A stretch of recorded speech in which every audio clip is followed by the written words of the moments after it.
امریکی ایوان کی پہلی خاتون سپیکر نینسی پیلوسی، وزیر خارجہ ہلری کلنٹن جو 2008 میں ڈیموکریٹک پارٹی کی صدارتی نامزدگی جیتتے جیتتے رہ گئیں، اور سارا پیلن جو اسی سال ریپبلکن پارٹی کی طرف سے نائب صدر کے عہدے کی امیدوار بن کر میدان میں آئیں۔ ان تینوں خواتین کی موجودگی امریکی سیاست میں خواتین کے حقوق کی طویل جدوجہد کی کامیابی کی علامت ہے، مگر ان کامیابیوں کی بنیاد ایک صدی پہلے اس وقت رکھی گئی تھی جب امریکی خواتین نے ووٹ ڈالنے کے بنیادی حق کا مطالبہ کیا۔ اس تحریک کا آغاز لوکریشیا موٹ اور الزبتھ کیڈی سٹینٹن کی قیادت میں 1848 میں ہوا، جب خواتین کے ایک گروہ نے قانون میں اپنے لیے مردوں کے برابر حقوق کا مطالبہ کیا۔ سوزن سکینلن واشنگٹن کے ایک ادارے ویمنز ریسرچ اینڈ ایجوکیشن انسٹی ٹیوٹ کی سربراہ ہیں۔ درمیانی عمر کی یہ خواتین متوسط اور اعلیٰ متوسط طبقے سے تعلق رکھتی تھیں، کالج یا ہائی اسکول کی تعلیم یافتہ تھیں، ان کے مالی حالات اچھے تھے اور وہ جانتی تھیں کہ بیلٹ باکس تک پہنچے بغیر ان کی زندگی ان کے اختیار میں نہیں ہو سکتی۔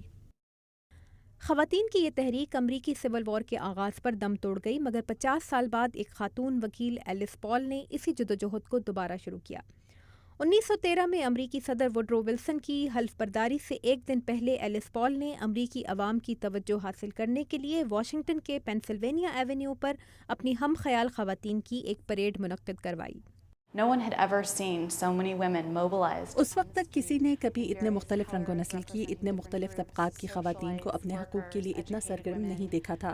یہ کوشش اتنی کامیاب تھی کہ خواتین نے اپنا ووٹ کا مطالبہ نہ صرف وفاقی آئین میں ترمیم کے لیے پیش کیا، بلکہ ریاستی قوانین میں ترمیم کے لیے بھی، تاکہ انہیں ہر جگہ ووٹ کا حق ملے۔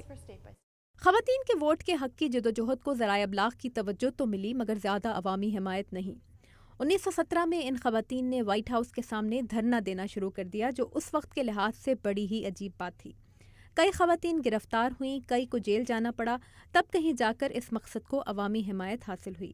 1918 میں امریکی آئین کی مجوزہ 19ویں ترمیم کانگریس تک پہنچی، جسے 18 اگست 1920 کو امریکی ریاستوں نے بھی منظور کر لیا، اور یوں امریکی خواتین کو پہلی بار ووٹ ڈالنے کا حق ملا۔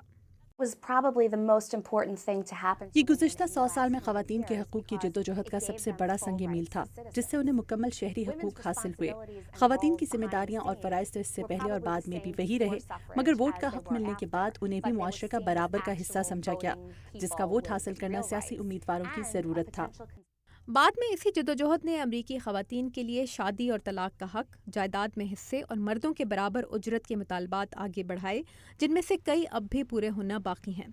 1982 میں امریکی آئین میں برابری کے حقوق کی ترمیم نامنظور ہو گئی تھی، مگر امریکی خواتین اپنے ووٹ کا حق مسلسل استعمال کر رہی ہیں۔ امریکہ میں حالیہ چند سالوں کے انتخابی نتائج سے ظاہر ہے کہ یہاں خواتین مردوں سے زیادہ ووٹ کا حق استعمال کر رہی ہیں، مگر ان سے بالکل مختلف انداز میں۔ 2008 کے صدارتی انتخاب کے ووٹروں میں خواتین کی تعداد مردوں سے 80 لاکھ زیادہ تھی۔ خواتین زیادہ تر خاندانی بہبود، تعلیم اور صحت سے متعلق معاملات کو اہمیت دیتی ہیں، جبکہ مرد عالمی امور، ملکی معیشت اور دفاعی معاملات کی بنا پر اپنا ووٹ استعمال کرتے ہیں۔ اب جبکہ امریکی خواتین کو ووٹ کا حق حاصل کیے 9 دہائیاں پوری ہو چکی ہیں، مبصرین کے مطابق کافی کام باقی ہے۔ اب تک صرف 17% خواتین امریکی سینٹ اور ایوان نمائندگان تک پہنچنے میں کامیاب ہوئی ہیں، اور مبصرین کا کہنا ہے کہ نینسی پیلوسی، ہلری کلنٹن اور سارا پیلن امریکی سیاست میں خواتین کے لیے نئی راہیں ہموار ضرور کر رہی ہیں۔ اینا وارڈ کے ساتھ تابندہ نعیم، اردو VOA۔